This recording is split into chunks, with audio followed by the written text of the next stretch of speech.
안녕하세요. 폴리우레탄 기술 컨설팅 넘버원 회사 건우폴텍의 황문선입니다. 제가 폴리우레탄 성형 기술의 시작이란 책을 썼는데요. 이 책의 내용에 대해서 독자나 또는 책을 안 읽은 사람도 물론 포함해서 제가 상세하게 하고 싶은 이야기를 전달해 드리고자 격주로 토요일날 무료 강의를 하는데 참여율이 좀 적어서 유튜브와 제 네이버 카페에 맛보기 영상을 올리고자 본 영상을 제작합니다. 아시다시피 저는 이 책을 출간을 했고요. 폴리우레탄 성형기술 연구소라는 것을 제 스스로 만들어서 제가 소장으로서 폴리우레탄 성형기술의 시작이라는 책을 내고요. 이 기술을 강의를 하고자 하고 있고 기술 컨설팅을 하고 있습니다. 이 책의 핵심 내용은 관점을 보이면 원리가 보인다 고요. 이렇게 예스24를 비롯한 유통 채널을 통해서 책이 유통이 되고 있습니다. 사실 책이 거의 다 팔려서 조금밖에 안 남았고 다시 출간을 해야 될까 말까 고민을 하고 있는데 일단은 당분간은 출간이 안 될 수도 있습니다. 그래서 이미 구입했던 분들은 이 책을 읽으셨을 텐데 뭐 꼭 안 읽어도 되고요. 폴리우레탄에 대해서 성형기술 부분을 원료 기술과 또는 다른 기술들을 제외하고 성형기술을 중점적으로 터치하는 그런 내용을 가지고 이야기하는 사람이 주변에 많지 않을 겁니다. 그래서 제가 이야기를 끌고 나가기 위해서 책의 제목을 시작이라고 썼어요. 시작. 이거는 누군가 제 바톤을 이어받아서 추가로 책을 더 썼으면 좋겠다는 의지가 있고요. 그리고 저도 좀 추가로 더 책을 써서 더 널리 폴리우레탄 소재의 어떤 장점이랄지 그리고 폴리우레탄으로 사업을 하는 사람들의 수익성, 사업성 이런 것들을 더 확장시키기 위한 노력을 했으면 좋겠다는 생각으로 폴리우레탄 성형 기술의 시작이라고 이렇게 책을 제목을 지었어요. 자, 책 시작 부분에 윌리엄 제임스라는 분이 한 말인데요. 생각이 바뀌면 행동이 바뀌고 행동이 바뀌면 습관이 바뀌고 습관이 바뀌면 인격이 바뀌고 인격이 바뀌면 운명까지도 바뀐다. 이렇게 해서 영어 원문도 있고요. 근데 제가 책을 쓰면서 왜 명언을 이거를 인용을 했냐면 하고 많은 명언 중에 꼭 이거를 인용을 했냐면 기술이란 거에 대해서 곰곰이 생각을 해봤습니다. 기술이 뭘까? 그런데 기술의 용도, 기술을 쓰는 데 있어서 기술은 인간의 생활을 풍요롭게 해주는 거고 기술을 통해서 물질 문명이 발전하고 그리고 또 인간이 어떤 빈곤이랄지 가난 그런 것들을 벗어나서 풍요롭게 인간이 살아갈 수 있도록 하는 그런 것들을 만들어주는 굉장히 유용한 도구가 된다. 그런데 그 기술을 좀 더 발전시키고 확장시키고 좋게 만들고 이런 것들은 근간이 어디에 있느냐? 그건 바로 사람의 생각에서 머릿속에서 나온다. 이렇게 제가 정의를 하게 됐고요. 그래서 그 생각이 어떻게 해야 더 획기적으로 발전할 수 있을까? 저는 이것을 혁신이라고 보거든요. 이노베이션. 생각을 기본적으로 잘하고 그리고 잘한 생각을 실천을 해서 좋은 결과를 얻어내면 나 자체의 인생도 좋아지고 그리고 내 주변의 인생도 좋아지고 그리고 내가 속한 사회도 좋아지고 뭐 거기까지는 굳이 안 가도 내 자신의 인생이 훨씬 좋은 인생이 될 거라는 건 당연한 겁니다. 그런데 그럼 생각은 어떻게 바뀌느냐 이렇게 보는 거예요. 저는 생각은 어떻게 바꾸는 거냐. 저는 이 다음 진도가 이런 건데 저는 생각이 바꾸려면 뭔가를 바라보는 시각이 바뀌어야 한다고 생각해요. 생각의 근원은 기본적으로 제가 보는 생각의 근원은 오감이에요. 오감. 그러니까 눈, 코, 입, 귀 5가지 감각 촉각까지 해서요. 이 5가지 감각으로 우리가 어떤 느낌을 얻어내고 그 얻어낸 느낌을 데이터 처리를 해서 내가 생각을 하게 되는 거죠. 그러니까 누구한테 어떤 정보를 들어요.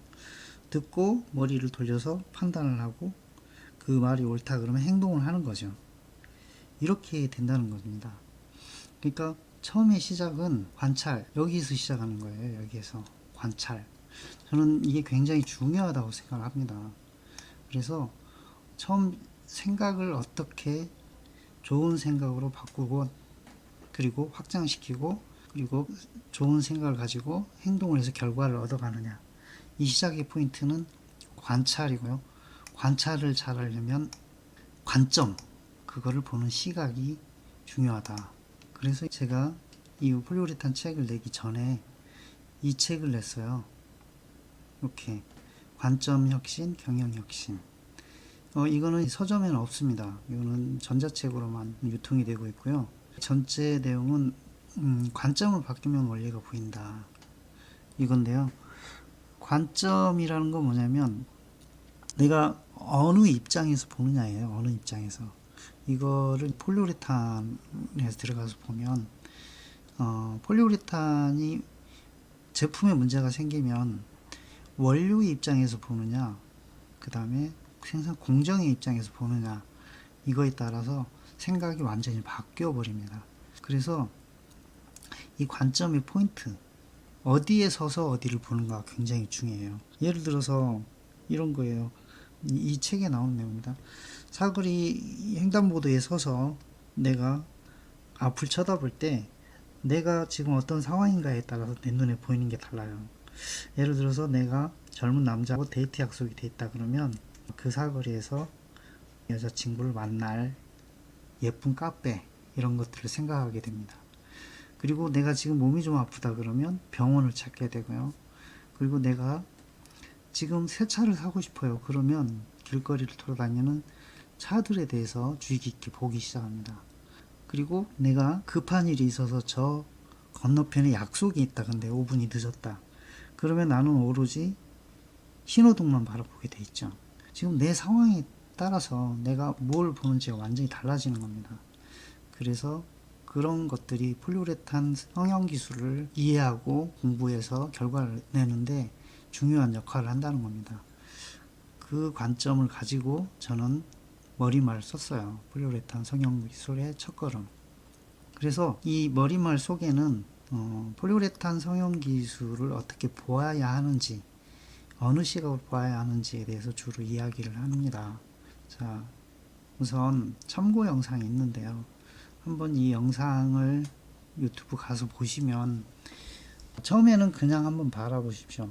제가 강의 시간에는 구체적으로 얘기를 해드리는데 지금 여기에서는 그냥 지나가겠습니다.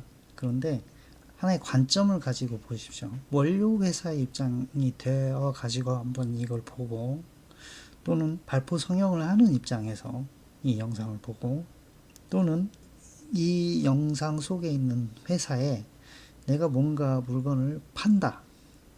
공급자로서 영상을 보시고요. 또는 이 회사에서 나오는 무언가를 내가 산다 하는 구매자로서의 입장으로 이 영상을 보십시오. 눈에 보이는 게 완전히 다를 겁니다. 다를 수밖에 없어요. 그래서 우리는 그 관점에 의해서 내가 보고자 하는 바가 달라집니다. 제가 간혹 이야기를 하는 게 있는데 이 TV 화면에 누가 나온다 이거예요. 배우가 나와요. 그런데 나는 옆에 사람한테 저 사람 많이 봤는데 누구지? 그렇게 물어보고 있어요. 그런데 그 사람은 내 등짝을 손바닥으로 갈기면서 왼쪽 위에 여기에 자막이 있다. 이 사람 소개하는 말이 있다. 배우 김철수라고 써 있다. 이렇게 얘기를 해요. 그러면 나는 봅니다. 왼쪽 위를. 분명히 써 있어요. 근데 나는 왜 처음에 그걸 못 봤을까요? 그렇습니다. 사람의 시각은 관점에 의해서 정해져요. 그래서 나는 이 배우의 모습의 시각의 99%를 할애하고 있기 때문에 나머지 1% 가지고는 이걸 볼 수가 없죠. 이 좁은 TV 스크린 화면에서도 우리는 시각이 고정된다는 겁니다. 이게 고정관념이라는 거고 선입견이라는 거예요.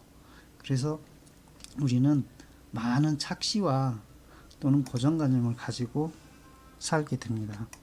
자, 다음 장 보시면 머릿말 속에는 문제 해결 과정이라는 키워드가 있어요. 왜 그러냐면 우리가 폴리우레탄 성형 기술은 기본적으로 성형 기술은 목적하는 바가 있어요. 목적은 뭐냐면 양질의 품질을 가진 제품을 생산하는 것 또는 공정을 개선해서 신제품을 개발하는 것, 이런 것들이 어떤 목적이 되겠죠. 그러니까 분명히 성형 기술을 통해서 문제라는 걸 해결해 가는 과정이 있는 겁니다. 그래서 문제 해결 과정이라는 키워드를 가지고 생각을 해보자. 이렇게 해서 단어를 구글 검색을 통해서 보면 이런 것들이 나와요. 문제 인식에 대한 관점 변화, 이렇게 되어 있는데, 문제 인식에 대한 관점 변화는 이렇게 원리학습, 창의적 사고학습, 그 다음에 현업에서 실천, 이렇게 1, 2, 3으로 나눠져 있고요. 각 단계별로 체계적인 진행이 있는데, 여기 보면 단계별 질문을 통한 문제 상황의 정리, 이렇게 돼 있어요. 근데 이거 키워드가 질문이에요. 질문. 제가 이런 얘기를 해요. 강의할 때마다 하는 얘기입니다. 잘못된 질문에는 답이 안 나오거나 잘못된 답이 나옵니다. 질문을 잘해야 돼요. 굉장히 중요한 문제예요. 그리고 문제를 정확히 정의를 해야 됩니다. 정리. 저는 이걸 문제의 정의라고 표현하는데, 문제 상황 정리. 이게 문제를 정리를 하다 보면 이게 문제인 건가 문제가 아닌 건가, 여기서부터 시작하는 거예요. 실제로 문제가 아닌 거를 우리가 문제로 받아들인 경우가 굉장히 많습니다. 두 번째 단계, 창의적 문제 해결 알고리즘. 이 알고리즘은 그냥 그런 거예요. 생각을 이렇게 체계적으로 해나가는 걸 말하는 거예요. 그리고 그걸 적용해서 해결 방안을 모색한다. 이게 스텝이고요.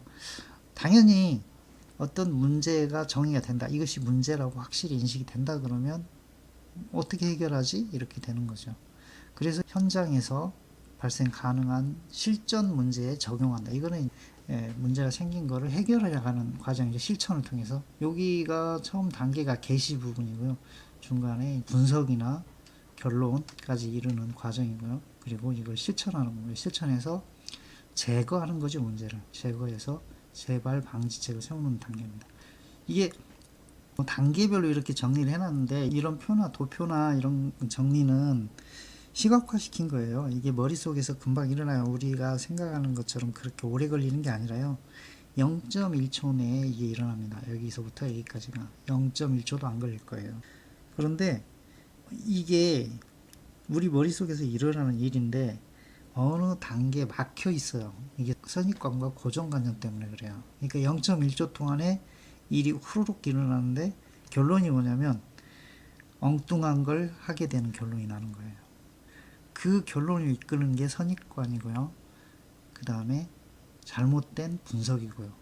그게 소위 제가 말하는 입기술, 머리기술이고요. 옳은 기술은 검증된 기술이라고 제가 표현을 하는 겁니다. 자, 문제 해결 과정에 대한 이야기를 했는데요. 이렇게 생각하는 거, 이거가 습관화되고 머릿속에 들어있게 된다. 그러면 굉장히 유용하게 돼요. 근데 첫 번째로 여러분이 이 생각을 해야 되는 게 뭐냐면 문제의 정의예요. 문제 상황 정리. 그래서 제가 관찰을 중요시하게 여기는 거예요. 실제로 불량이 라인에서 발생하는데 불량을 여러분은 제대로 관찰하지 않아요. 제가 생각하는 것처럼 불량에 대해서 관찰을 해서 기록해야 할 요소가 100가지가 나온다. 그러면 여러분은 한 3가지, 4가지 정도만 관찰해냅니다. 왜 그러냐면 그 관찰하는 과정에서의 질문이 잘못되어 있기 때문에 그래요. 그래서 질문이 잘못되면 문제는 해결되지 않습니다. 질문을 명확해야 돼요. 그래서 문제 인식에 대한 관점이 변해야 되는데 그게 답이 그거예요. 질문을 정확하게 하자. 질문을 10번이고 20번이고 정확하게 해야 돼요. 그러니까 곱씹어 보는 거예요. 이게 맞나 이렇게요. 어쨌든 그런 과정을 통해서 우리가 문제를 해결해 나갈 겁니다. 비슷한 걸로 구글만 검색하면 좀 그렇죠. 네이버도 한번 봐야죠. 근데 이렇게 나와 있는데 좀 복잡하잖아요. 키워드를 보면은 이렇게 돼 있어요. 문제 해결 프로세스. 첫 번째가 목표를 가지고 있느냐. 이거 결과를 미리 예단을 해야 되는 거예요. 문제를 해결해서 뭔가 개선 조치를 취하고 이렇게 목표를 가지고 있어야 되는 거고요. 그 다음에 여기 보면 굉장히 중요한 말이 있어요. 사고 과정, 이건 생각하는 과정이에요. 생각을 시작해서 끝내는 과정이 결정론적이냐 이 말이 있어요. 이거 굉장히 중요한 말입니다. 이게 뭐냐면 결정론이라는 거는 이런 것이 정해져서 이렇게 깔때기처럼 결과를 한쪽으로 몰고 가서 딱 찍는 거예요. 이게 결론이야 라고. 그러니까 문제 해결 과정 자체의 생각의 과정은 뭐냐면 일단 관찰을 해서 확장을 하는 거예요. 생각을 다 확장을 해서 전혀 관계없을 것까지 다 끌어와야 돼요. 끌어와서 지우개 찬스를 하나씩 하나씩 그것들을 제거해 가면서 깔때기처럼 한쪽으로 모아야 됩니다. 모아서 결론은 하나, 즉 주 원인은 하나예요. 하나. 그리고 나머지들은 다 부원인인 거예요. 부원인. 부원인들은 건드려봤자 의미가 없어요. 주 원인을 건드려서 해결하고 그러면 부원인들은 따라오는 거예요. 그런데 부원인을 주 원인으로 착각하면 언젠가 다시 재발해요. 그게 트리거라고 그래서 저는 방아쇠라고 그러는데 주 원인이 방아쇠거든요. 나머지들은 총이고요. 총이 아무리 있어도 방아쇠가 없으면 총 안에 나갈 수가 없거든요. 방아쇠가 달려 있어야 돼요. 근데 방아쇠를 누가 띄워버린다. 그러면 해결이 안 되는 거죠. 그래서 이 결정론적이냐 이게 굉장히 중요합니다. 그래서 이렇게 얘기하는 사람이 이 단어 사고 과정이 결정론적이냐 이렇게 보면 주어진 목표를 달성하는 자체가 이미 정해져 있는가 이렇게 돼 있는데 더 읽어볼게요. 예를 들어 2차 방정 시에 해답을 없는 계산 절차는 결정되어 있고 이를 무조건 따르면 된다 이렇게 돼 있어요. 그러니까 생각을 정리해서 문제 원인이 이것이다 라고 딱 정해지면 그거를 없애버리면 된다 이런 개념이에요. 그러니까 답이 정해져야 된다는 거예요. 그런데 대부분 사람들이 아우 이거는 원인이 복합적이어서 한두 가지 가지고는 해결이 안 돼 이렇게 얘기하는 사람이 있어요. 완전 배치되죠 이거랑. 그거는 결국은 문제를 해결하지 않겠다는 의지가 너무 강한 거예요. 해결할 수가 없다거나. 그래서 그런 식으로 얘기하는 사람의 말을 믿으면 안 됩니다. 즉 결론이 정해져서 나오고 그거에 대한 행동이 액션 플랜으로 나와야 돼요. 액션 플랜으로. 그 다음에 여기 이것도 있죠. 사고의 출발점이 정해져 있느냐. 자, 목표를 가지고 있느냐, 결정론적이냐, 출발점이 정해져 있느냐. 이거 굉장히 중요합니다. 출발점이 뭐냐면 이거는 데이터의 수집이에요. 데이터를 수집해서 어디부터 시작해야 되는지. 그래서 제가 관찰이 가장 중요하다고 얘기하는 거예요. 거꾸로 가볼게요. 관찰해서 사고의 출발점을 정하고요. 그 다음에 반드시 답이 하나라고 믿고요. 그리고 그 답으로 내가 뭔가를 해결해야 하는 목표를 정하는 거예요. 그리고 원인 분석하고 결론이 난 걸 실행을 해야 성과가 나는 겁니다. 이걸 문제 해결이라고 보고요. 그리고 그렇게 해서 잘 해결돼 가는 케이스 1, 케이스 2, 케이스 3, 그 중에 제일 좋은 거, 그거를 창의적 사고라고 하게 되겠죠. 그래서 창의적 사고 과정이라고 그래요. 결국은 문제 해결 과정은 여기서 보면 창의적이란 단어, 이거와 연결되어 있습니다. 그래서 그냥 기존에 알던 지식만 가지고 하는 게 아니라요. 창의성이 발휘가 돼야 돼요. 그래서 지금 알고 있는 지식에 계속해서 생각이 더해지고 추가적인 정보가 들어와야 돼요. 그래서 예를 들어서 이런 거랑 똑같아요. 법정에서 1심에서 무죄로 나왔어요. 그럼 검사가 를 하겠죠. 그러면 검사가 하려면 추가적인 증거가 필요한 거예요. 이 사람이 무조건 죄인이다라고 얘기를 하려면.